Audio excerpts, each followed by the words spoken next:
So just now I heard the moon, and she told me about you.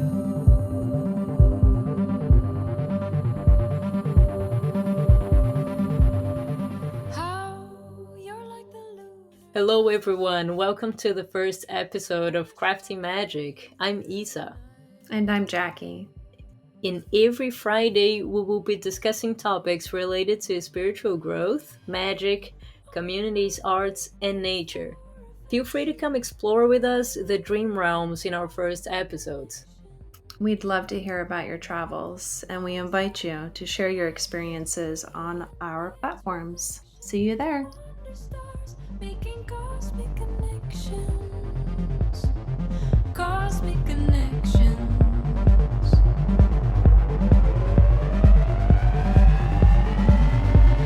So I like the mystery. It's in your eyes, they're like the sea. And when I dive into the deep, I never find the truth. So, something very wild happened today because I had a very magical dream um, where I traveled to another dimension and um, I had a sword, and on the handle of the sword, I saw the Maltese cross. So I was just talking to Jackie about this, and turns out she was dreaming about the Maltese cross too, and we were trying to, find links about uh, what does it mean and how to connect the dots about having these cross dreams in the possible meaning of its impact in our either individual lives or things we're working on in a, I don't know, soul perspective. um so trying to figure out this and it's also very interesting. Yes, it is indeed. So you're talking about these filters three between 3D and other dimensions. Yeah, looking at we were kind of talking about possible timeline location of the dream that you had and the feeling that you were getting from your senses, about if these were kind of past events or current events or if they're intertwined together. And that got me just thinking about how there's filters, in a sense, to reality and the way that you view it and the way that you live it. And specifically here in the 3D aspect of where we are, on our own timelines and our collective timelines. Um, And like these filters would be these um filters they're kind of like your senses in a way, right? yeah,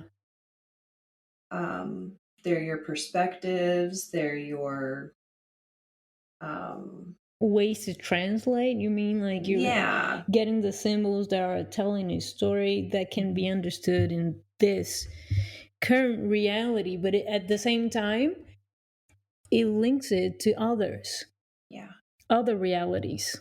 right. Yeah, so we were saying, why do we just get these little, what seems to be bits and pieces of these really huge, Yeah.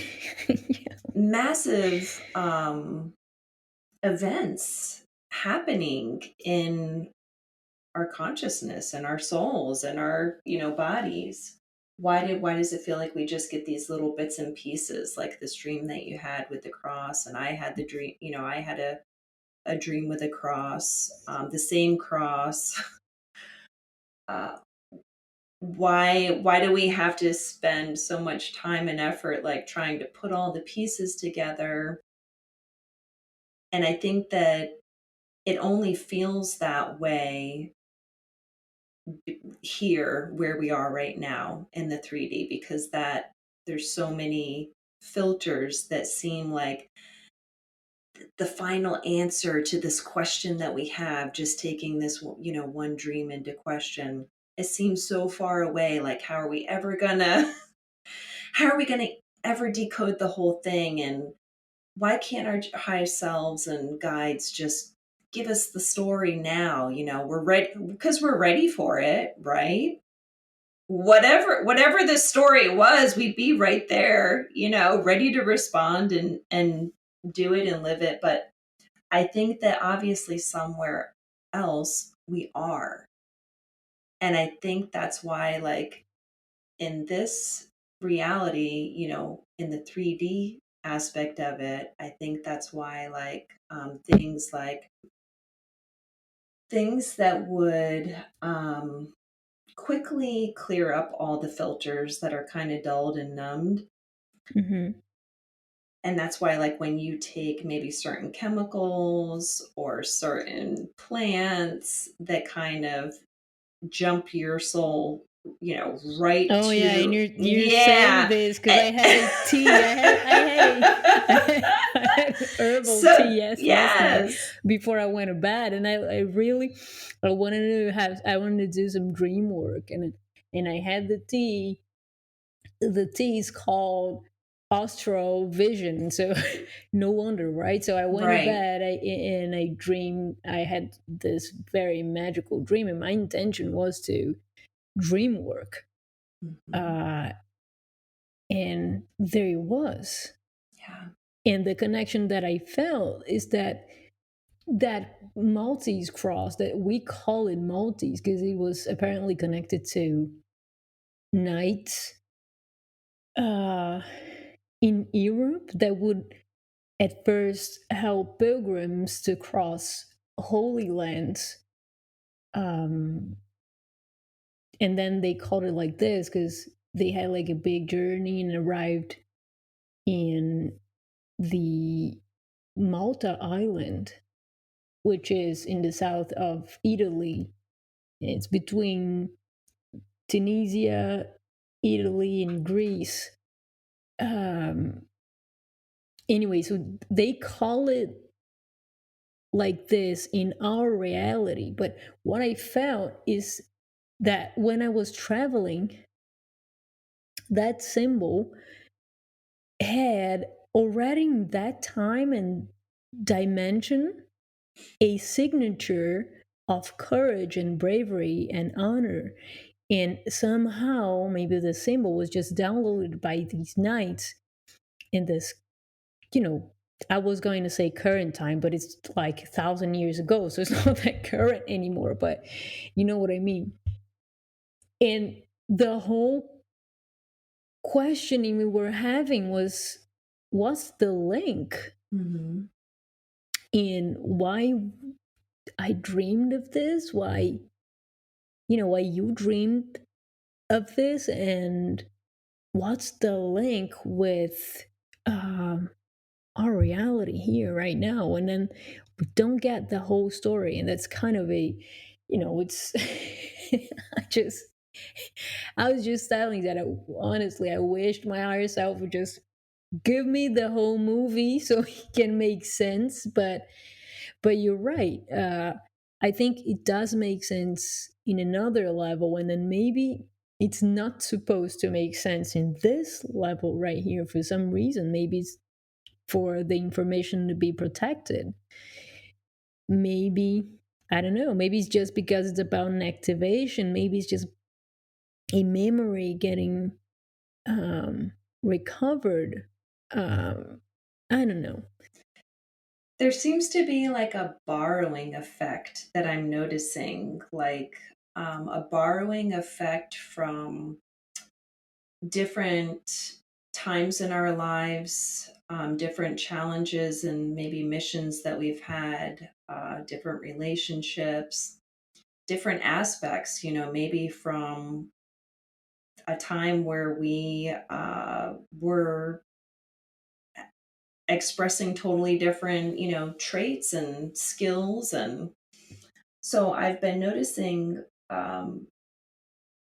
what I would say is like a borrowing effect. Like sometimes, because I know for me, when I had my dream about the cross, I was definitely going to bed with the intention with my high self of, always feeling like, what more can I do to help? What can I be? What can I bring forward? What's going to help with the big stuff that's going on?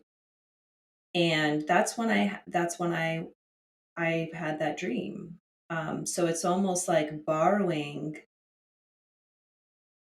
maybe like you said, that courage, that honor, that bravery, from a time and a place where that's was my soul mission.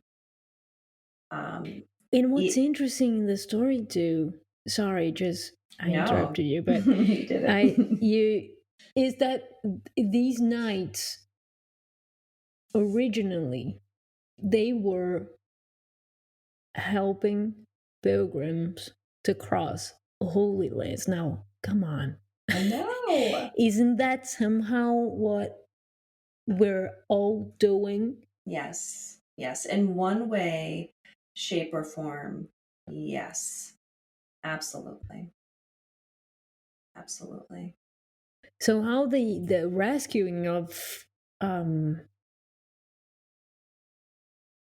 I don't know, the symbol and the symbol's energy Hmm. um would help to either anchor this energy, or I mean, is it something being activated individually within us? I mean, even if it's to service, even it's about a service to others, and for us to help people, even, I don't know, in a soul level, Hmm. uh, or is it something connected directly to, I would say, the collective net of memories that's just bringing the memory back and put it out there in the memory grid of all of us just because we saw it.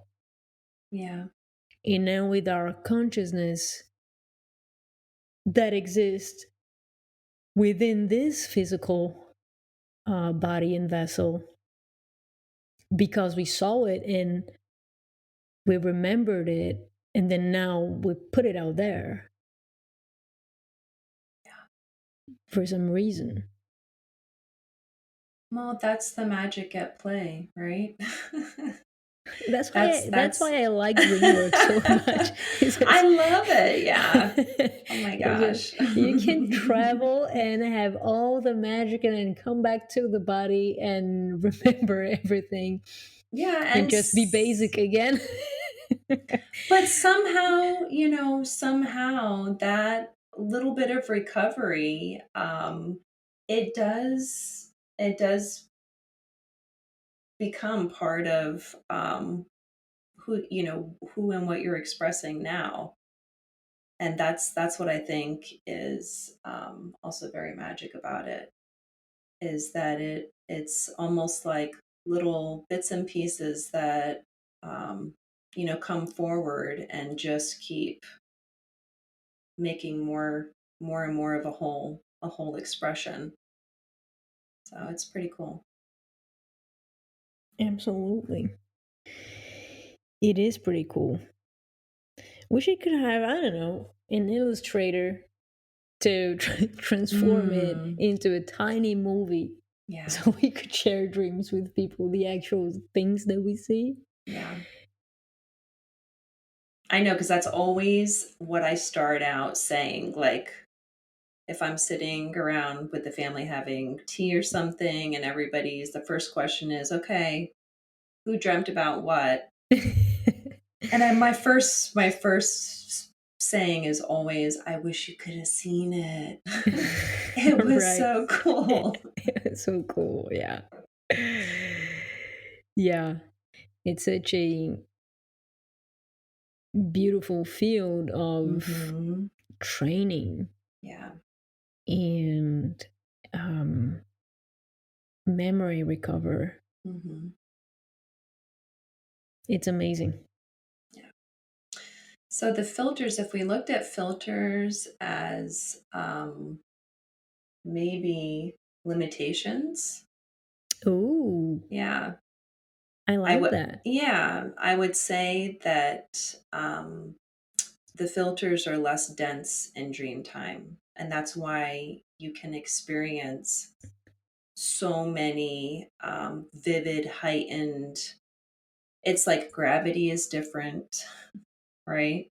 Yeah, because Um, it is, because your it is. yeah, your the connection to your strength is different. Um, I've had dreams where all of a sudden, I jump up into the air and I just keep going. I look down and realize how high I've gotten, but in that space, everything is involved. The feeling in my stomach and my organs from being, going at a speed and a height the way it is, and then when you come down from there, how it feels. Like, have you ever been on a roller coaster or something? Yeah, And yeah. that's, it's all very real in those places. And the senses are different. Whatever we feel when we're living these experiences during dream time, it gets so sensitive. Hmm.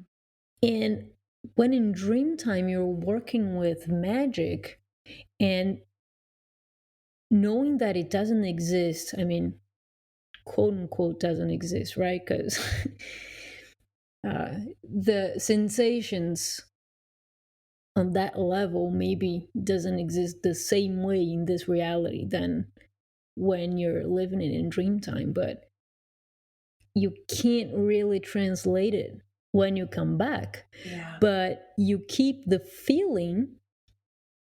So it's Hmm. very hard to describe because you Hmm. keep the feeling of what it was to have it, but this body here doesn't have it. Because I don't know, I had dreams where I could literally put up, uh, I could create energy from my hands and direct it on Hmm. things. And from that, either explode stuff Hmm. or create things from that, Hmm. or I don't know, open portals, and I would literally see it. Yeah. I would see it transforming, I would use it. So these senses don't exist here, but they do exist there. So how can you put the memory in this body of something that this body doesn't actually know as a sensation? It's very weird, yet it happens. Yeah. Well, I think in some sense it's probably just expanding expanding our connection to what we view. um, I think our belief systems have a big role in it. I think our belief systems create a lot of the limitation that we experience here. And I think that's why our belief systems are such a target and tool to systems that would benefit from us believing that we have the limitations that we do, Yeah. that we're not as powerful as we are, and that somehow there's a disconnect between our powers here and our powers in other states of being. Because if you think about it, it's all us, right? Doesn't really matter if we're having the experience here in the physical body, which honestly sometimes can happen if you're in a modified state of consciousness while meditating, for example, why where you can have a little bit more of the consciousness of this body. But when you're dreaming, you can be totally out, and then it just gives you so much more opportunities and possibilities. But we shouldn't think that because we're dreaming it's not us, because it is. It's still our experience. And even if our bodies are not the same, that when we experience all these new senses and environments and stuff, and then we come back, even if it's not the same within the physical body, it's still connected with our brains, right? Because we're remembering it. So it's us just expanding and being stretched to more than what this physical body can actually handle. I think that we could probably handle so much more if maybe we just took more, I don't know if it's responsibility, but if we just honored things a little differently. Yeah, and in a way it is responsibility. I mean, you can't Well, just how go many this... people, sure, how many people go to sleep at night without consciously setting an intention, maybe? Like, Yeah, and honoring the experience of, entering the dream portal, so to speak. yeah, because just like we're all here during the day, we're all we're all in the dream time stream as well. It's even been said that you can change your whole dream time experience and your whole, dream travel Yeah. by going to bed at different times. Meaning, if the majority of people, because has that ever happened to you? Have you ever like gone to bed usually like when most everybody else is going to bed, and because everybody's kind of just going in there at the same time, you can have you could have a very chaotic night. You could, Yeah, because it's busier, right? Yeah, it's busier. It's busier.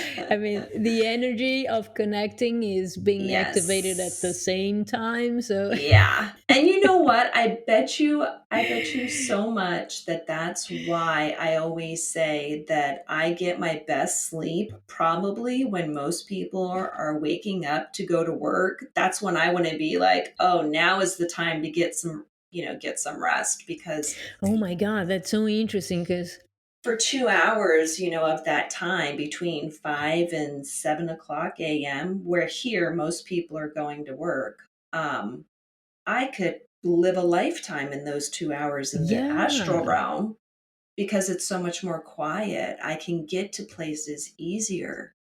Everything is much more clear. There's not as much static.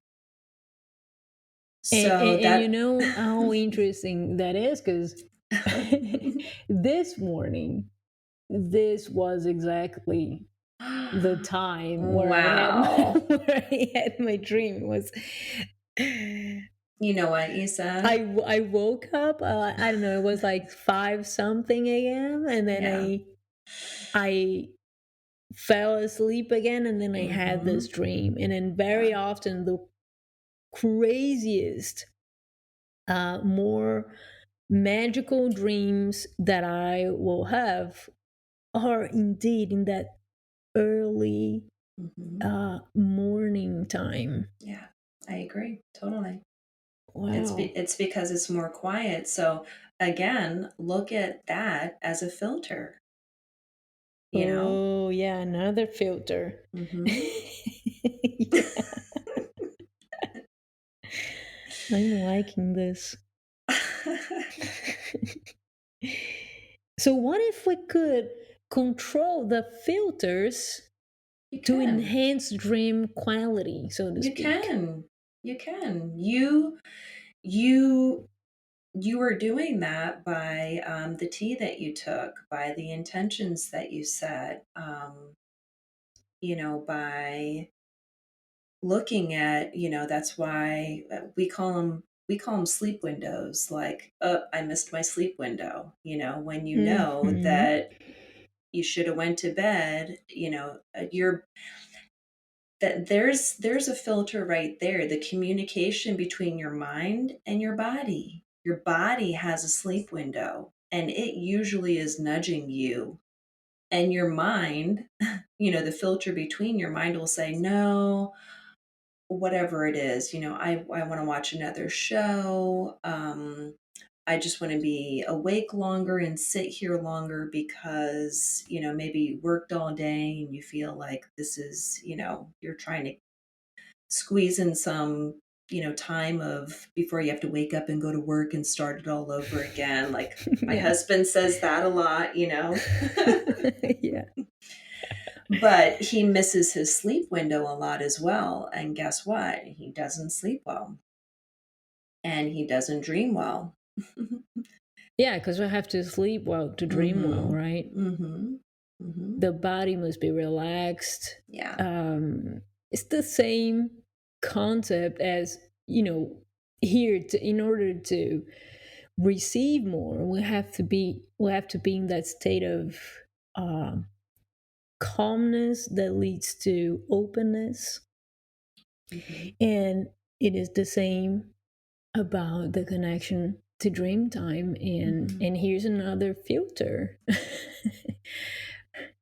Here's another filter, right? Because if you're relaxed and uh because you are more relaxed, then your mind is calmer and you can receive more, and hence you can open more, and then you go to sleep in that state, and then you have magical experiences.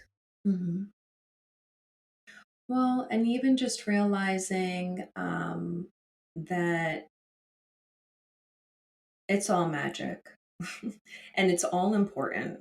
I think a lot of people, because maybe it is such an unknown aspect to them Mm-hmm. and life, that I've seen some people just turn it off because maybe they fear it. Yeah, Um, because maybe because they then you don't can want to control. dream. Sure, maybe Yeah. they don't want to dream about certain things, they don't want to face certain things. um I know for me, for a very, long period of time, the only real change that I was able to facilitate with, emotional um cleansing and, clearing blocks and stuff was through dream time. So for me, it was a very potent tool, where I was able to access Mm-hmm.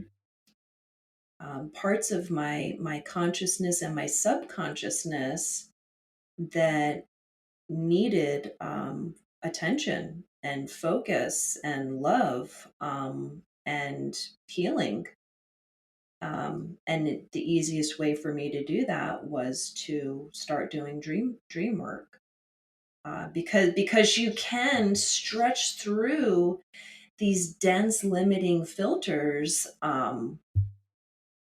that, here in, we'll call, the waking day, that they're just not as readily available Mm-hmm. until until you do expand and you strengthen your senses in a way where, now I can almost dream while I'm awake. You can take yourself into those dreamlike spaces without always having to go to sleep. and go and, start a dream. Yeah. And that could be a whole episode too. We should definitely have another one talking about healing in dream time, and maybe kind of give a few tips on ways to prepare to it and then to actually be able to do it Yeah. consciously. So we should note that. I'm noting it now. Let's have another one. Let's go deeper Okay. inside that topic.